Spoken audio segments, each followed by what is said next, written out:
Hi buddies, ఈరోజు ఏకాగ్రత గురించి అయితే తెలుసుకుందాం. ఒకే విషయం మీద దృష్టిని లగ్నం చేయడమే ఏకాగ్రత. ఏ పనిలోనైనా మంచి ఫలితాలు సాధించాలనుకుంటే మనసుని సంపూర్ణంగా పనిపైనే లగ్నం చేయాలి. అప్పుడే ఆశించిన విజయాలు పొందగలుగుతాం.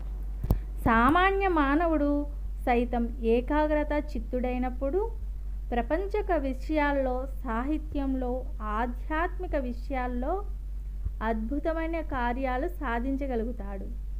దృఢ సంకల్పానికి ఏకాగ్రత తోడైనప్పుడు ఎలాంటి వారైనా తాము కోరుకున్న లక్ష్యాలు సాధిస్తారు. తండ్రి ఎన్ని హింసలకు గురి చేసినా ప్రహ్లాదుడు తాను నమ్మిన భక్తి మార్గాన్ని వీడలేదు. నమ్మిన దైవం పట్ల అచంచలమైన ఏకాగ్రతే దానికి కారణం. వశిష్ఠుడులాగా బ్రహ్మర్షి కావాలన్నదే విశ్వామిత్రుడికి కోరిక. దాన్ని ఆయన ఏకాగ్రత చిత్రం దృఢ నిశ్చయంతో తపస్సు చేసే సాధించాడు.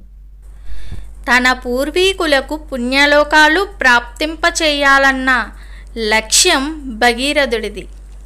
ఆ కుంఠిత దీక్షతో దీవించి భువికి గంగ దిగివచ్చేలా చేశాడు. ద్రోణుడు చెట్టును చూపించిన వెంటనే దాని కొమ్మ మీద గల పక్షి కన్ను అర్జునుని లక్ష్యం అయ్యింది. ఆ ఏకాగ్రత వల్లే అతడు విజయుడిగా పేరు తెచ్చుకున్నాడు.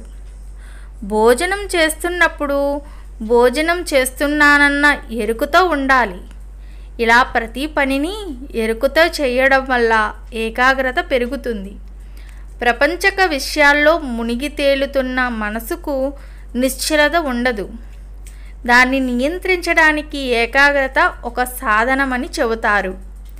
ఏకాగ్రతలో ఏదైనా పని చేయాలంటే ముందుగా దానిపై ఇష్టం పెంచుకోవాలి.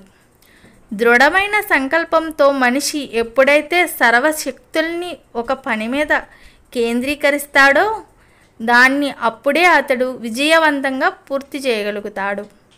ఆధ్యాత్మిక ప్రయాణంలోనూ ఏకాగ్రతకు ఎనలేని ప్రాధాన్యం ఉంది. భక్తుడు ఎప్పుడైతే భగవంతుడి పట్ల ప్రేమను పెంచుకుంటాడో అప్పుడు అతడి మనసు భగవంతుడి గురించి ఆలోచించడం ప్రారంభిస్తుంది. ఎందుకంటే మనం దేన్ని ప్రేమిస్తామో సహజంగా దాని మీదే మనసుని ఏకాగ్రతం చేస్తాం. మనసు దేనిపై ఏకాగ్రం అవుతుందో దాని లక్షణాలే పునికి పుచ్చుకుంటాం. భగవంతుడిపై మనసుని ఏకాగ్రం చేసినప్పుడు భగవంతుడి లక్షణాలే జీర్ణించుకుంటాం. భగవద్గీత వాటిని దైవీ సంపద అని పేర్కొంది. హృదయ పవిత్రత, ఇంద్రియ నిగ్రహం, దయ వంటి దైవీ లక్షణాలను భక్తుడు ఎటువంటి శ్రమ లేకుండా పొందుతాడు. అప్పుడు ఆ భగవంతుడి కృప తప్పకుండా భక్తుడిపై వర్షిస్తుంది.